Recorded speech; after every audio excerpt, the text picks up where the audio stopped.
Hello and welcome back to another Corvair video. It's been a while, but it's time that I make an update video because there's some stuff that needs to be updated on for everyone who was asking. So to start off with, I got to rebuild my carburetors. I've been driving this thing quite a lot, and here I'll play some clips of me driving.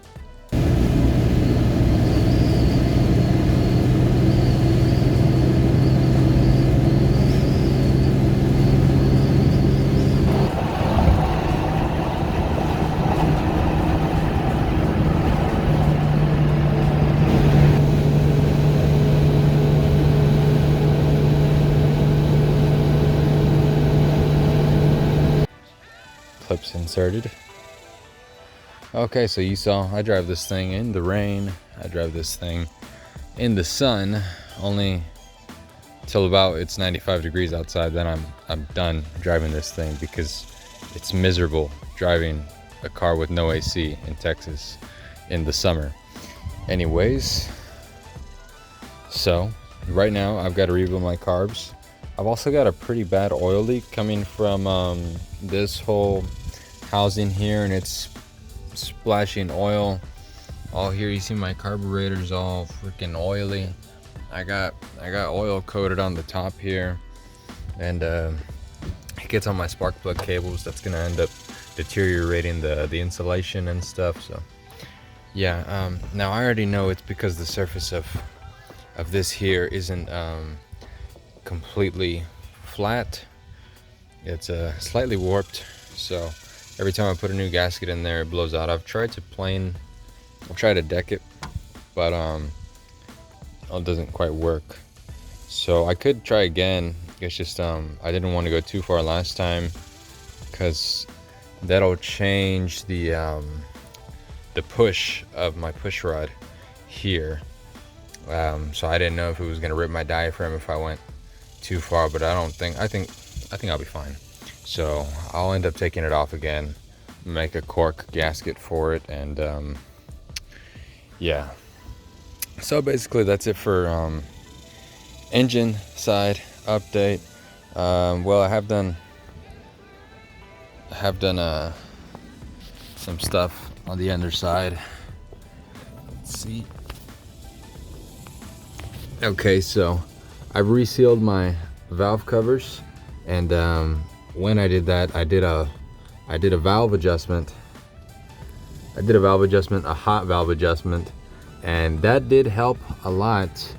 But unfortunately, occasionally, I don't know if it means one of my lifters is failing, but I get some valve noise on this side, some lifter noise, or my rocker arm makes a bunch of noise sometimes on startup.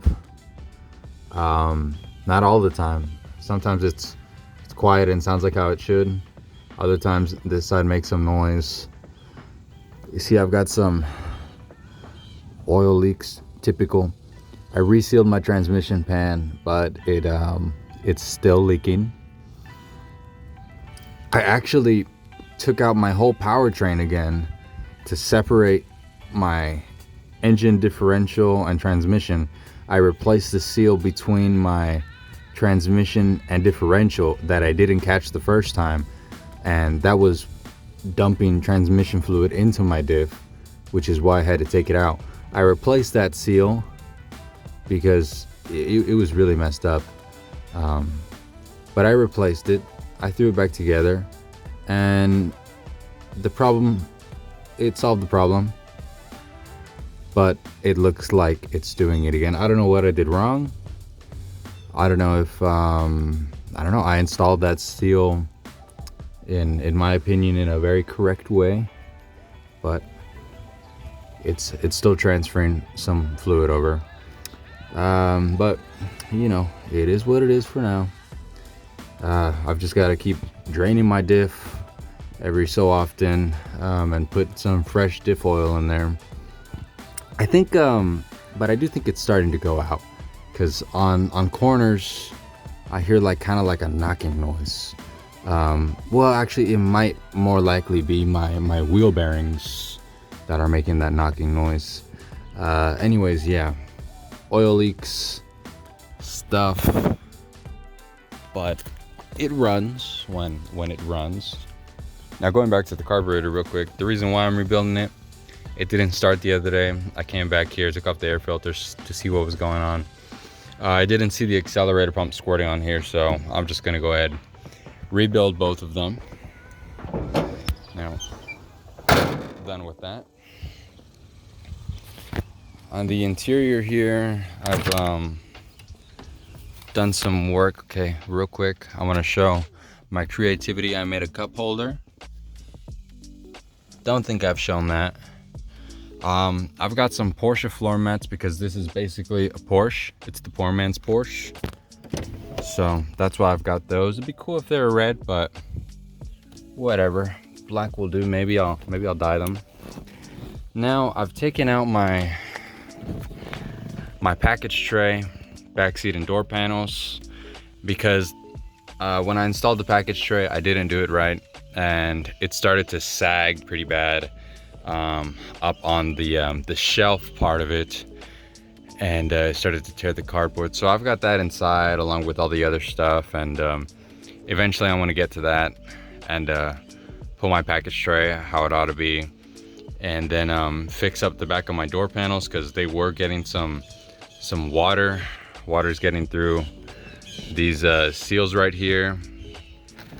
By the way, these are just some generic foam seal that I bought off Amazon. I have not bought the correct weather strip fuzzies for all this area, which I'd like to do. But going back to this, yeah, so I've got to fix up my door panels, put some plastic on the back of the door panels themselves to try to alleviate some of that water that gets on them so they don't get ruined, because I paid good money for those door panels and I want to keep them good. I'll insert a clip of the door panel stuff. Okay, so here I've got my things here. You can see the package tray tore a bit there, so I'm gonna have to maybe like glue it, and yeah, I gotta try to glue that back and make it flat so the corners aren't popping up. And here you see we've got our rear door panels here. You can see where the water was getting on them. These corners started to separate, and this back one too, some water on it, and the metal rail around it started to rust on the bottom piece. Here's my bottom back seat. You can see it's a little wavy. That's I wanna take this cover back off because whenever I had my coworker upholster these for me, I didn't give him enough foam, and so they came out like this. But I do have some more cotton batting now. But yeah, that's what's up with the door panels. All right, so now that more current stuff has been updated, I'm just gonna go ahead and let you guys know about some future plans I have for this thing. Now, one, mechanically, I've still got to rebuild my front end suspension. It's still the original. It's still in decent shape because, you know, there's no weight up in the front. It's just the trunk. So I'll eventually rebuild that. And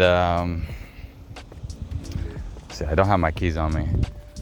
So this one, it's got the single pot master cylinder here. I'd like to convert it over to the dual pot for safety reasons, as well as another safety thing is install a electric fuel pump. These mechanical fuel pumps, if my diaphragm were to tear, I get fuel going down into my crankcase, diluting my oil and causing problems. So I would like to convert to an electric fuel pump, one that I can pick up, say at like a Napa. So if it were to go out, I just find the nearest Napa or auto parts store and pick up a pump and replace it on the side of the road, easy. But I'd like to do a setup with an inertia switch installed that sounds like a good idea. So in the event of crash, my fuel pump shuts off and I don't have fuel pumping, well, you know, that's bad. So mechanically, well, there's one more thing, but I want to save that for a little later in this video. Cosmetically, future plans, I really want to get this thing painted up. Flat white paint that it has right now is pretty boring.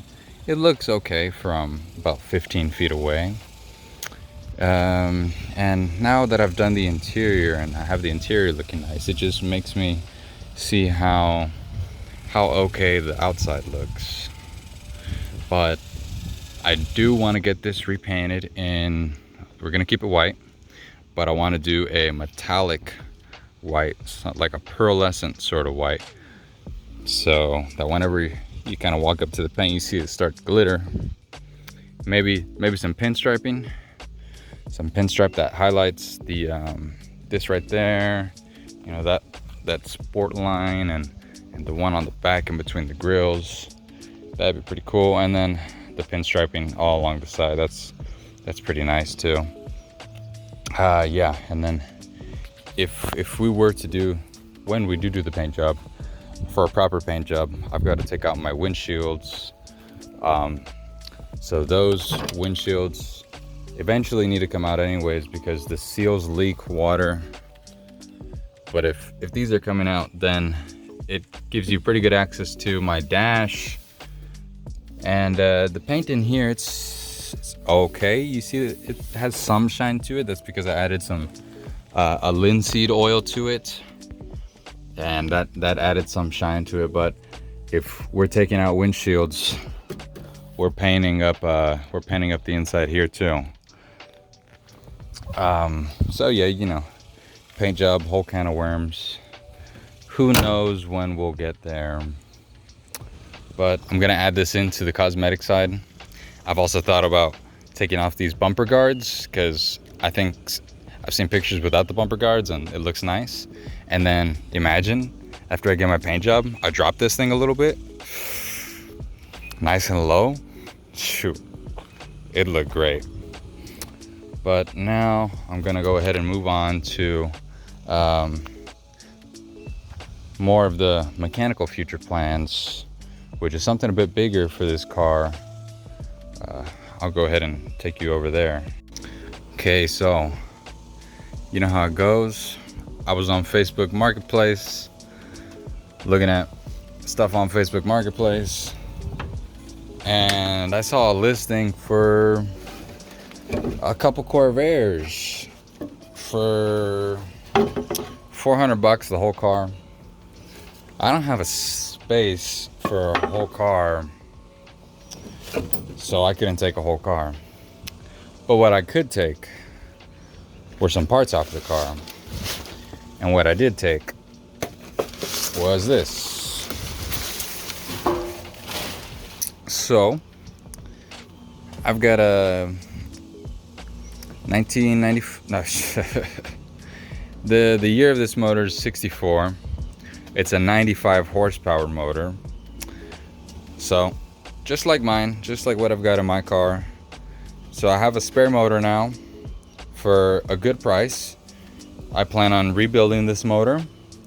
I don't know how far into the rebuild I have to go. I don't know if it's you might as well just go all the way, like you know, my rod bearings and all my lifters, all the just everything, or if I can sort of do a freshen up, because I do want to keep this economical. I've got a different gear ratio differential. That's why I'm not so bummed out about mine slowly destroying itself. Even though, you know, someone's gonna have to rebuild it if it's not me, that other one that's currently in my car. But I've got this one right here, and I've got a 3-speed manual transmission. The 4-speed would have been cool, but I got a 3-speed. And along with this stuff, all the pedal assembly, the the linkages that go with it, I pulled out of that car. I'll show, I don't know if I'll make a separate video of me getting the stuff out of that car. So I will be uploading a separate video. It'll be a short video of the parts car that I pulled this out of, and I'll talk more about that in that video. But essentially, if it wasn't clear enough, we're gonna be doing a 3-speed manual swap on my Corvair. Power glide works good, but a 3-speed manual sounds like a bit more fun. So look forward to that 3-speed manual swap in my Corvair. Okay guys, so that's it for this update video. I hope everyone who wanted to know what was going on got enough information in this video. And yeah, but look forward to more videos now that I have something to actually make videos over. That engine that we're going to be tearing apart and inspecting, getting it ready to eventually be put in this Corvair. And bye-bye 2-speed power glide. That rhymed. Great. Okay. And one more thing, thank you guys for over 1,000 subscribers. That's really cool. You know, I just made these videos really just for myself, so that one day I could look back and remember, oh yeah, my car looked that junky, or you know, that's, wow, look at all the work I did to it. But you guys like seeing these videos, so that's awesome. And yeah, so that's it. Thank you guys for sticking around to the end of this video, and make sure you're around for the next ones that are gonna come out. Bye bye.